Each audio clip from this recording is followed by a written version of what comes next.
Welcome back to our conversation about smart home buying with the Merrimack Valley Housing Partnership. And with Diane Silva, we're now going to talk a little bit about the mortgage process. And finding the right house is a big part of the process of buying a house, but getting the right financing is equally as important. So Diane, can you tell us a little bit about what's involved when someone discovers that they don't have $300,000 in their checking account and they need to borrow the money to buy the house? Sure, I'll show them the money. Okay, great. So what somebody has to do is actually apply for a mortgage loan, which is part of the home buying class.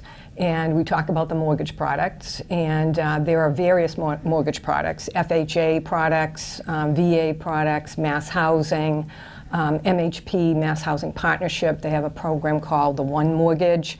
It's a great program. It's a below market interest rate.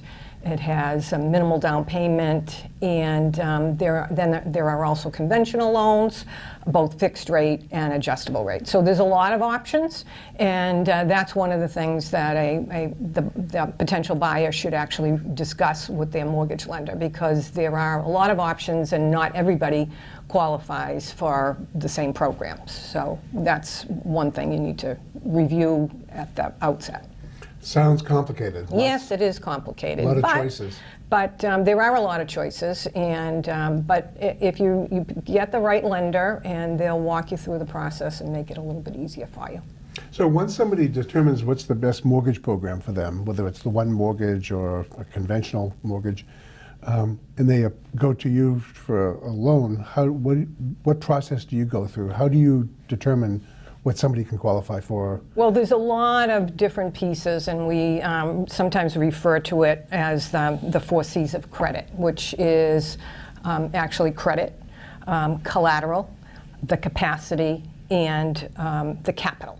And so those are different pieces of the mortgage application process that we review to see if somebody actually qualifies. Okay, starting with credit, what does that mean? Well, what that is reviewing your credit history. And when someone goes through the training class, I think you run a credit report, which is great, because a lot of people don't know what their credit history looks like. And your credit history is very, very important.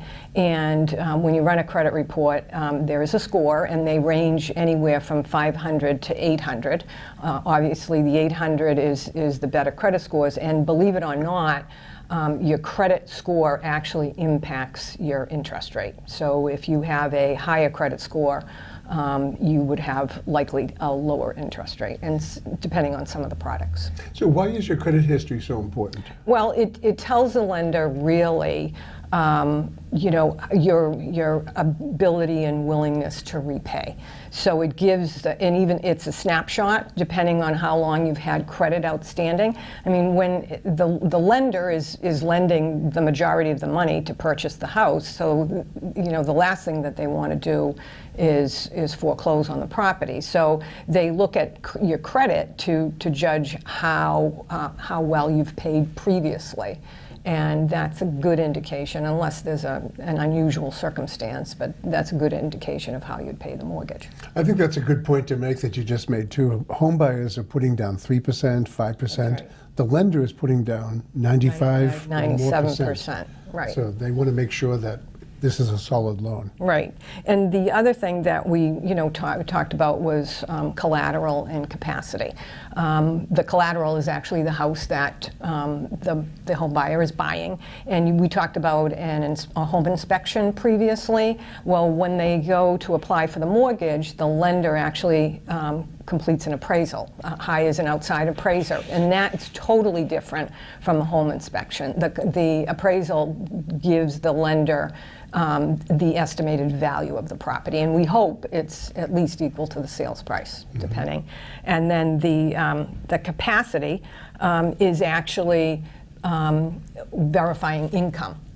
Do you have the ability to repay? So verifying your work history, your salary, reviewing W-2s, tax returns. And so that's another piece of it. Okay, what about the capital? Well, the capital has really a lot to do with the down payment, and again, one of the valuable pieces about the Merrimack Valley Housing Partnership is if somebody goes through the class, they are eligible, not guaranteed, down payment assistance.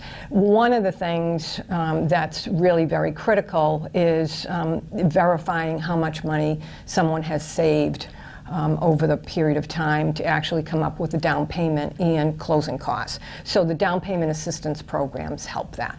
So that really is what we mean by capital. So we have credit, which is your payment history. We have collateral, which is the house itself. Yep. We have capacity, which is Your ability your to repay. income and your Yep. ability to repay. And we've got Capital. capital, which is your money saved for down Right, payment. for a So down those are the payment. 4 C's. That's right. What about, how do you determine the level of payment that someone can handle with the ratios? What are the ratios all about? Typically, when somebody sits down with a mortgage lender, we are looking at your gross monthly income, and we compare it against the monthly payments. And the monthly payments include the principal and interest, which is based on the mortgage balance and the interest rate, the real estate taxes, the homeowner's insurance, if there's mortgage insurance, that gets added into it. And if somebody's buying a condo, there is condo fees or homeowners association dues. So all of that gets factored in, and we compare that against somebody's gross monthly income. And typically, that ratio shouldn't be any more than 43%. Okay, and that's factoring in all the other debt as well. That's correct. Okay. That's It right. used to be everybody looked at 2 ratios, front end and back end. Now Yeah. people are mainly looking at just the back end. Exactly. Which is your total Which is debt. total, which would include any other monthly obligations, student loans, auto leases, balances on credit cards, the percentage that somebody pays every month. So all of that is included, and usually the percentage is no more than 43%. Okay. And okay, what are some of the things that a typical buyer can do to bolster their application? How does an applicant make themselves look stronger to a lender? Well, one of the things, again, all those 4 C's of credit is, we look at everything, but one of the critical things that somebody can do before they get to the mortgage process is actually create a budget.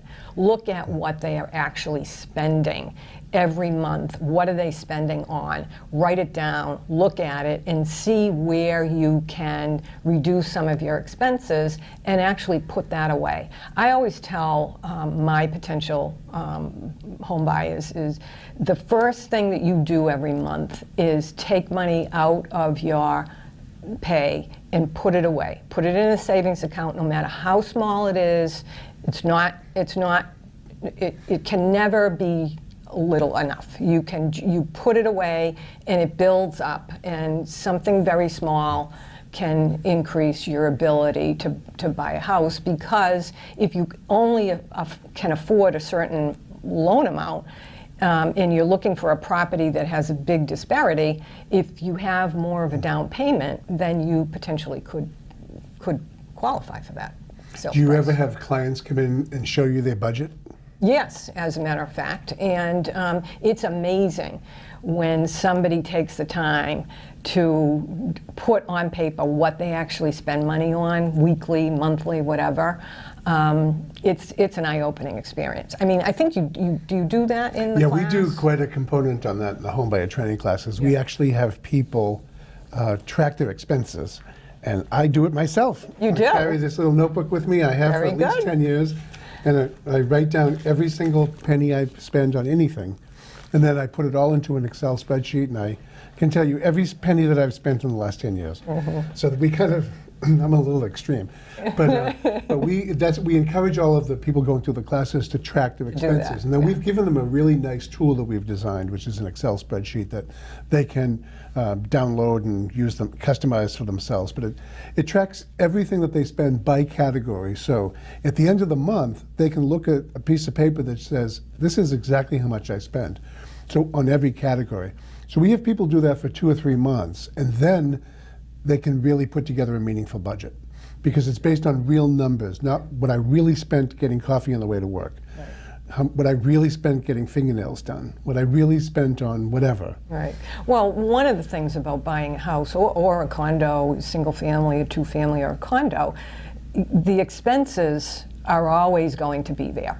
So you really need to prepare yourself that once you're a homeowner, things are going to be, there's maintenance that is needed on your property. So you really need to save for that. It doesn't stop at the closing. It really continues. So the more you can be, budget-minded, the better prepared that you'll be for those unexpected expenses. And it really does relieve stress when, Yes, it does. So many people worry about being able to make the mortgage payment or if the bills are coming up, but when you have a budget and you know your prices, you know your price range, you know exactly what you can afford, what you can't afford, and you live within your means. And the other thing that a home buyer can do is really review their credit, and if there's something that they really need to address with their credit, do that before you actually apply, because as I indicated, sometimes some of the programs, the interest rate is based on your credit scores. Right. So the higher the credit scores, the better.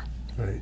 I can't stress that enough. And you had mentioned a minute ago about other expenses. When someone is a homeowner, there are new expenses, water sewer bills, for example. Right. That right now landlords pay the water bill. Right. So now it's every 3 months water bill comes. That's right. It's not just your cell phone. There's a lot of other expenses that come with being a homeowner.